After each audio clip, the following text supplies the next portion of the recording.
ಕುಡಿಲೇಬೇಕು. ನಿಜವಾಗ್ಲೂ ಸರ್, ಯಾಕಪ್ಪ ಅಂದ್ರೆ ಇವತ್ತು ನಾನು ಸಣ್ಣ ಸಣ್ಣ ಮಕ್ಕಳು ಬಿಟ್ಟು ಧಾರವಾಡದಲ್ಲಿ ಕುತ್ಕೊಂಡೆಲ್ಲ ಓದ್ತಾ ಇದ್ರು ಸರ್. ಇವ್ರು 2 ಮಕ್ಕಳು ಬಿಟ್ಟು ಬಂದಿದ್ದಾರೆ ಸರ್. ವಯೋಮಿತಿ ಬೀಳ್ತಾ ಇದೆ ಸರ್. ನಾವಿಷ್ಟು ಸರ ಮನೆ ಪತ್ರ ಕೊಟ್ಟು ನಾವು ರಶ್ಮಿ ಹತ್ರ ಆಫೀಸಿಗೆ ಹೋದ್ರೆ ಅವ್ರು ಏನಂದ್ರೆ ಗೊತ್ತಾ ಸರ್, ಏನು ಇದು ಡೋರ್ ಓಪನ್ ಇದೆ ಅಂದ್ಬಿಟ್ಟು ಮತ್ತೆ ಕುತ್ಕೊಂಡ್ಬಿಡದ ಅಂತ ಕೇಳ್ತಾರೆ. ಅಂದ್ರೆ ನಾವು ಭಿಕ್ಷೆ ಕೇಳೋದು ಹೋಗ್ತಾ ಇದೀವಿ ಅಂದೆ ಸರ್. ಅಲ್ಲಿ ಇವತ್ತು ನಾವು ಧಾರವಾಡದಲ್ಲಿ ಇವತ್ತು ನಾವು ಟ್ರೈನ್ ಹತ್ಕೊಂಡು ಬರ್ಬೇಕಂದ್ರೆ ರಾತ್ರಿ ನಾವೆಷ್ಟು ಕಷ್ಟ ಪಡ್ಕೊಂಡು ಅದು ಎಲ್ಲಿಗಪ್ಪ ಅಂದ್ರೆ ಜನರಲ್ ಒಳಗೆ ಕುತ್ಕೊಂಡು ಒಂಚೂರು ನಿದ್ದೆ ಮಾಡ್ತೀನಿ ಅಷ್ಟೆಲ್ಲ ಇದು ಮಾಡ್ಕೊಂಡು ಸರ್ ಕಷ್ಟಪಟ್ಟು ಬಂದಿರ್ತಾವೆ. ಇವ್ರು ಈ ರೀತಿ ಅಂದ್ರಪ್ಪ ಅಂತಂದ್ರೆ ನಮ್ಗೇನು ಅವ್ರೇನು ಅಲ್ಲ ಸರ್, ನಾವು ನಮ್ಮ ಏನೇ ಬೇಡಿಕೆಗಳನ್ನ ಅಷ್ಟೇ ಏನ್ ಮಾಡಿರಪ್ಪ ಅಂತ ನಾವ್ ಏನ್ ಮಾಡಿದ್ರಿ ಸರ್. ದಯವಿಟ್ಟು ನಮಗೆ ದೈಹಿಕ ಶಿಕ್ಷಣ ಪೋಸ್ಟ್ಗಳನ್ನ ಹೆಚ್ಚಿಗೆ ಮಾಡಬೇಕು. ಯಾಕಪ್ಪ ಅಂದ್ರೆ ನೋಡ್ರಿ, PUC ಮತ್ತೆ ಡಿಗ್ರಿ ಕಾಲೇಜುಗಳಲ್ಲಿ ದೈಹಿಕ ಶಿಕ್ಷಣ ಶಿಕ್ಷಕರ ಪ್ರೊಫೆಸರ್ ಮತ್ತೆ ಫಿಸಿಕಲ್ ಡೈರೆಕ್ಟರ್ ಪೋಸ್ಟ್ ಹುದ್ದೆಗಳನ್ನ ಸೃಷ್ಟಿ ಮಾಡಿಲ್ಲ ಸರ್. ಹಂಗಾಗಿ ದಯವಿಟ್ಟು ಅವರೆಲ್ಲ ಬಂದು ಇಲ್ಲಿ ಫೈಟ್ ಮಾಡ್ತಾರೆ ಸರ್. ಒಂದ್ ನಿಮಿಷ, ಅವರೆಲ್ಲ ಬಂದು ಇಲ್ಲಿ ಫೈಟ್ ಮಾಡ್ತಾರೆ. PhD ಮುಗಿಸ್ಕೊಂಡವರು ಬಂದು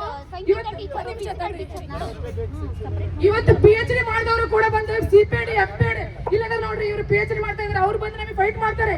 44 ವರ್ಷಕ್ಕೆ ನಾವ್ ಹೆಂಗ್ ಮಾಡೋಣ್ರಿ? ಇದನ್ನ ಅರ್ಥ ಮಾಡ್ಕೊಂಡು ದಯವಿಟ್ಟು ದೈಹಿಕ ಶಿಕ್ಷಣ ಪೋಸ್ಟ್ಗಳನ್ನ ಹೆಚ್ಚಿಗೆ ಮಾಡ್ರಿ. ಹೆಚ್ಚಿನ ಸಂಖ್ಯೆಯಲ್ಲಿ ನೀವು ನೇಮಕಾತಿ ಮಾಡ್ಲೇಬೇಕು. ಇಲ್ಲಪ್ಪ ಅಂತಂದ್ರೆ ಪ್ರತಿ ಸಲ ನಾವ್ ಹೇಳಿದ್ದೇವೆ ವಿಧಾನಸೌಧಕ್ಕೆ ಮುಖ್ಯ ಆಗ್ತೇವೆ ಅಂತೇಳಿ ಹಾಕಿ ಆಗ್ತೇವೆ. ಯಾಕಪ್ಪ ಅಂತಂದ್ರೆ ನಮ್ಗೆ ಬಹಳ ಅನ್ಯಾಯ ಆಗಿದೆ ಸರ್. ನಾವು ಬಹಳ ನೊಂದಿದ್ದೇವೆ. ಯಾಕಪ್ಪ ಅಂದ್ರೆ ಇವತ್ತು ನಾನು ರಾಜ್ಯ ಮಟ್ಟದ ಕ್ರೀಡಾಪಟು ವಿಶ್ವವಿದ್ಯಾಲಯ ಪ್ರತಿನಿಧಿಸಿದ್ದೇನೆ. ಒಬ್ಬ ಫಿಸಿಕಲ್ ಟೀಚರ್ ಇಲ್ಲ ಅಂದ್ರೂ ಕೂಡ ಇವತ್ತು ನಾನು ಕ್ರೀಡಾಸಕ್ತಿಯಿಂದ ಇಷ್ಟೊಂದು ಮುಂದೆ ಬಂದಿದ್ದೇನೆ. ಒಂದು ವೇಳೆ ಫಿಸಿಕಲ್ ಟೀಚರ್ ಇದ್ದಿದ್ರೆ ನಾನು ಕೂಡ ಇಂಡಿಯಾ ಟೀಮಿಗೆ ಹಾಕಿದ್ದೆ, ಇಲ್ಲಪ್ಪ ಒಲಿಂಪಿಕ್ ಇರ್ತಿದ್ದೆ. ನನ್ನಂತ ಎಷ್ಟೋ ಪ್ರತಿಭಾವಂತ ಕ್ರೀಡಾಪಟುಗಳು ಇವತ್ತು ಅವ್ರು ಕಗ್ಗೊಲೆ ಆಗ್ತಾ ಇದೆ. ದಯವಿಟ್ಟು ಸರ್ಕಾರ ಏನ್ ಮಾಡ್ಬೇಕು, ದಯವಿಟ್ಟು ಪರಿಹಾರ ತಗೋಬೇಕು. ಈಗ ಯಾರು ಪ್ರಾಥಮಿಕ ಈಗ ಸರ್ಕಾರಿ ಶಾಲೆಯಲ್ಲಿ ಮಕ್ಕಳು ಓದ್ತಾ ಇದಾರೆ ಅವ್ರಿಗೆ ಅನ್ಯಾಯ ಆಗ್ಬಾರ್ದು. ಪ್ರತಿಯೊಂದು ಶಾಲೆಗೂ ದೈಹಿಕ ಶಿಕ್ಷಣ ಶಿಕ್ಷಕರ ನೇಮಕಾತಿ ಆಗಬೇಕು.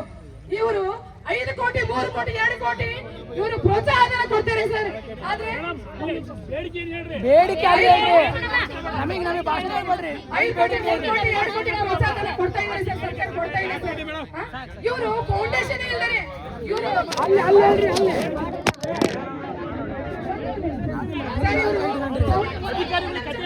ಅಲ್ಲೇ